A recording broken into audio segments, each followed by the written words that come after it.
ስራውን በተግባር በማሳየት እያስመሰከረ የሚገኘው ድርጅታችን ሊዲያ ፕሮፐርቲ በመሃል አዲስ አበባ የአፍሪካ ህብረት መቀመጫ በሆነችው ቡልጋሪያ ላይ በ20% ልዩ ቅናሽ አፓርትመንቶችን እንሆ ይላቸዋል። ከባለ 1 መኝታ እስከ ባለ 3 መኝታ በተለያዩ የካሬ አማራጭ ከ5 ሚሊዮን ብር ጠቅላላ ክፍያ ጀምሮ የቤት ባለቤት መሆን የሚችሉበትን እድል ይዞላችሁ መጥቷል።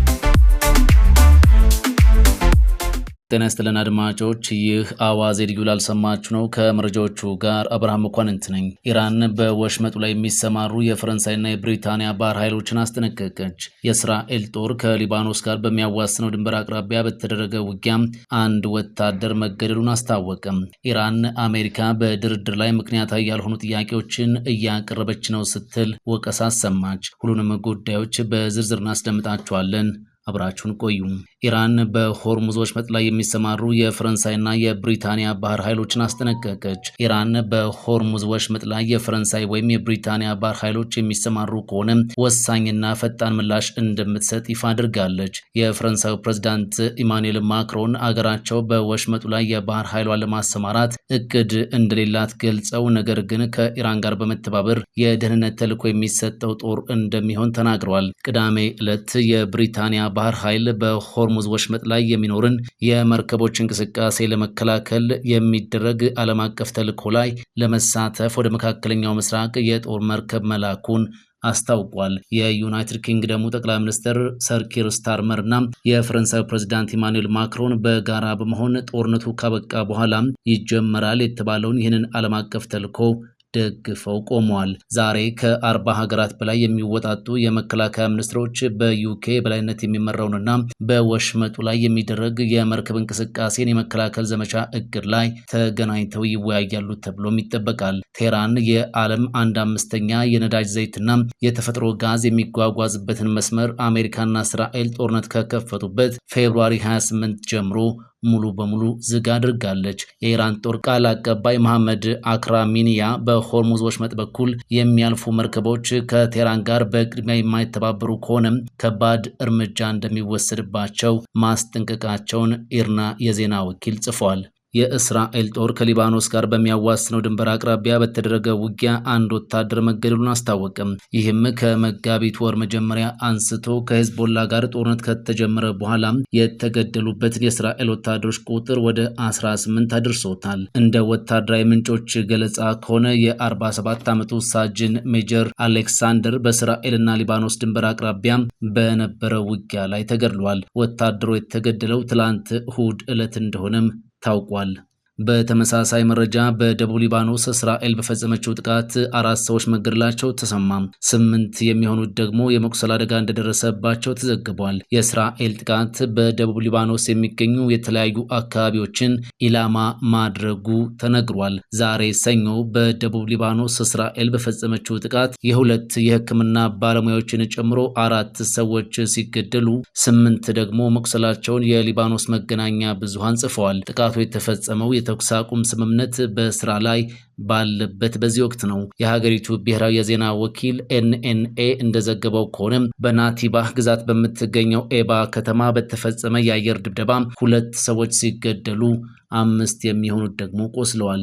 በሌላ ተመሳሳይ ጥቃት በቤንት ጄብል አውራጃ በምትገኘው ሃሪስ ከተማ ውስጥ በአንድ መኪና ላይ በተፈጸመ የሰው አልባ አውሮፕላን ጥቃት 1 ሰው ሲገደል ሌላ 1 ሰው ደግሞ ቆስለዋል። በተጨማሪም በዚሁ በቤንት ጄብል አውራጃ በያትር ከተማ በተፈጸመ የድሮን ጥቃት የ1 ሰው ሕይወት አልፏልም ተብሏል። በናትባህ ግዛት ቱል በተባለች ቦታ ቀደም ብሎ ለደረሰ ጥቃት ምላሽ ለመስጠት በንቅናቄ ላይ በነበረው የኢስላሚክ ሄልዝ ሶሳይቲ የሲቪል መከላከያ ቡድን እስራኤል በፈጸመችው የአየር ድብደባ 2 የሕክምና ባለሙያዎች ሳይቆስሉ አልቀረምም ተብሏል። ጥቃቶቹ ከመፈጸማቸው በፊት የእስራኤል ጦር ቃል አቀባይ አቪቻይ በደቡብና በምስራቅ ሊባኖስ ለሚገኙ 9 ከተሞች ነዋሪዎች አካባቢውን ለቀው እንዲወጡ ማስጠንቀቂያ ሰጥተው ነበር። ከሚያዝያ 9 ጀምሮ የተኩስ አቁም ስምምነት ተደርጎ እስከ ግንቦት አጋማሽ ቢራዘምም የእስራኤል ጦር በሊባኖስ ጥቃቶችን ማድረሱን እንዲሁም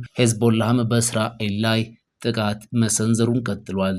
ኢራን አሜሪካ በድርድር ላይ ምክንያታዊ ያልሆኑ ጥያቄዎችን እያቀረበች ነው ስትል ወቀሰች። የኢራን የውጭ ጉዳይ ሚኒስቴር ቃል አቀባይ እስማኤል ባጌ ግጭቱን ለማቆምና የሆርሙዝ ወሽመጥን ለመክፈት ኢራን ያቀረበችው የሰላም ሀሳብ ተቀባይነት ያለው ነው ብለዋል። የኢራን ውጭ ጉዳይ ሚኒስቴር ቃል አቀባይ በሁለቱ ወገኖች መካከል ያልተከበረው የተኩስ አቁም ስምምነት አሜሪካ ከእስራኤል ጋር በመሆን በኢራን ላይ የከፈቱትን ጦርነት ለማቆም በሚደረገው ድርድር ላይ ምክንያታዊ ያልሆኑና አንድ ወገን ብቻ የሚጠቅሙ ጥያቄዎችን እያቀረበች ነው ሲሉ ከሰዋል። ኢራን ጦርነቱን ለማቆም አሜሪካ ላቀረበችው የሰላም ሀሳብ ምላሿን ትላንት በአሸማጋያ ፓኪስታን በኩል ይፋ አድርጋለች።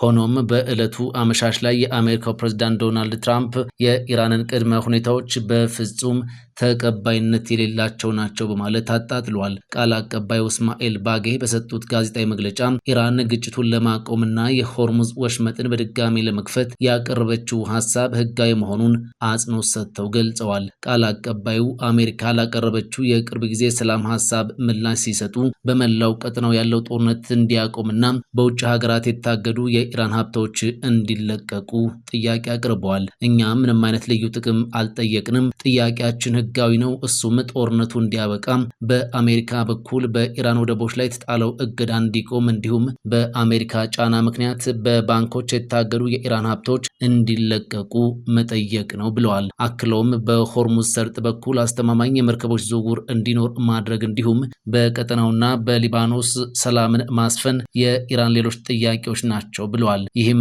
ለቀጠናው ደህንነት ሲባል የቀረበ ኃላፊነት የተሞላበት አማራጭ ተደርጎ ይወሰዳል በማለት ተናግሯል። የእስራኤሉ ጠቅላይ ሚኒስትር ቤንያሚን ኔታንያሁ እስራኤል ከአሜሪካ የምታገኘው ወታደራዊ ድጋፍ እንዲቆም እንደሚፈልጉ ይፋ አድርገዋል። የእስራኤሉ ጠቅላይ ሚኒስትር ቤንያሚን ኔታንያሁ አገራቸው ከአሜሪካ የምታገኘውን የቢሊዮን ዶላሮች ወታደራዊ እርዳታ ሙሉ በሙሉ ለማስቆም እንደሚፈልጉ ገልጸዋል። ጠቅላይ ሚኒስትሩ ለሲቢኤስ በሰጡት ቃለ ምልልስ እስራኤል በአሁኑ ወቅት በዓመት የምታገኘው የ3.8 ቢሊዮን ዶላር ድጋፍ ወደ ዜሮ እንዲወርድ ፍላጎት አላቸው። ኔታንያሁ አክለውም እስራኤል በቀጣዮቹ 10 ዓመታት ከባህረ ሰላጤው ሀገራት ጋር የምታደርገውን ግንኙነት በማጠናከር በራሷ ለመቆም እንደምታቅድ ጠቁመዋል።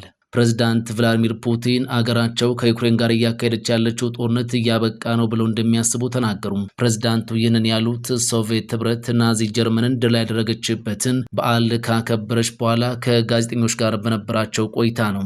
ጉዳዩ እየተጠናቀቀ ነው ብዬ አስባለሁ ሲሉ በዩክሬን እየተደረገ ስለሚገኘው ልዩ ወታደራዊ ዘመቻ ተናግረው ምዕራባውያን ለኪቭ መንግስት የሚያደርጉትን ድጋፍም ኮንነዋል። የሩሲያ ዓመታዊ የድል በዓል ዩክሬን በቀዩ አደባባይ በድሮኖች ጥቃት ልታደርስ ትችላለች በሚል ስጋት የተለመደውን የታንክና የሚሳኤል ሰልፍ አላካሄዱም። የአሜሪካው ፕሬዝዳንት ዶናልድ ትራምፕ በመጨረሻው ደቂቃ ባደራደሩትና በሞስኮና በኪቭ መካከል በተደረገ የተኩስ አቁም ስምምነት የጥቃት ስጋቱ ቀንሶ ሰልፉ ያለምንም አደጋም ተጠናቋል። ፕሬዝዳንት ፑቲን አስተያየቱን የሰጡት የድል ቀን ንግግራቸውን ጦርነቱን ምክንያታዊነት ለማረጋገጥ ከተጠቀሙ ከጥቂት ሰዓታት በኋላ ነው። በንግግራቸውም ሩሲያ ፍትሐዊ ጦርነት እየተዋጋች እንደሆነና ዩክሬንን በኔቶ የሚታጠቅና ጠበኛ ኃይል ብለው ጠርተዋታል። የሩሲያ ኃይሎች በ2014 ክሪሚያንና የምስራቅ ዩክሬን ክፍሎችን የተቆጣጠሩ ሲሆን በየካቲት 2022 የዩክሬን ሙሉ ወረራን ጀምረዋል። ፑቲን የዩክሬን ፕሬዝዳንት ቮሎዲሚር ዜሌንስኪን የሚያገኙት ዘላቂ ሰላም ስምምነት ከተደረሰ በኋላ ብቻ እንደሆነም ይፋ አድርጓል። በሶስተኛ አገር መገናኘትን ቢቻል ግን በዚህ ዝግጅት ላይ ለመሳተፍና ለመፈረም የረጅም ጊዜ ታሪካዊ እይታን ለመፍጠር የሰላም ስምምነት ላይ የመጨረሻ ስምምነቶች ከተደረሱ በኋላ ብቻ ነው ተብሏል። ይህም የመጨረሻ እርምጃ መሆን አለበት ሲሉ አክለዋል። ዜሌንስኪ በግል ሊያገኟቸው ዝግጁ መሆናቸውን ቢሰሙም እንዲህ አይነት መግለጫዎችን ስንሰማ ይህ የመጀመሪያ ጊዜ አይደለም ብለዋል። ፕሬዝዳንት ፑቲን ለአውሮፓ አዲስ የደህንነት ስምምነቶችን ለመደራደር ፈቃደኛ እንደሆኑና የሚመርጡት የድርድር አጋር የጀርመን የቀድሞ ቻንስለር እንደሆኑም ጠቅሰዋል። ባለፈው ሳምንት የአውሮፓ ምክር ቤት ፕሬዝዳንት አንቶኒዮ ኮስታ የአውሮፓ ህብረት ከሩሲያ ጋር ለመደራደር ተስፋ እንዳለውና ዜሌንስኪ እንዲህ አይነት እርምጃን እንደሚደግፍ እንደሚያምኑም ተናግረዋል። የአውሮፓ ህብረት መሪዎች ይህንን ለማድረግ ትክክለኛ ጊዜ ሲመጣም ከሩሲያ ጋር በብቃት ለመወያየት ምን እንደሚያስፈልገን ማከሩ እንደሆነ ጠቅሰዋልም ብለዋል። በአሜሪካ በተመራው የተኩስ አቁም ስምምነት መሰረት ኪቭ እና ሞስኮ 1000 እስረኞችን ለመለዋወጥም ተስማምቷል። ስራውን በተግባር በማሳየት እያስመሰከረ የሚገኘው ድርጅታችን ሊዲያ ፕሮፐርቲ በመሃል አዲስ አበባ የአፍሪካ ህብረት መቀመጫ በሆነችው ቡልጋሪያ ላይ በ20% ልዩ ቅናሽ አፓርትመንቶችን እንሆ ይላቸዋል። ከባለ 1 መኝታ እስከ ባለ 3 መኝታ በተለያዩ የካሬ አማራጭ ከ5 ሚሊዮን ብር ጠቅላላ ክፍያ ጀምሮ የቤት ባለቤት መሆን የሚችሉበትን እድል ይዞላችሁ መጥቷል።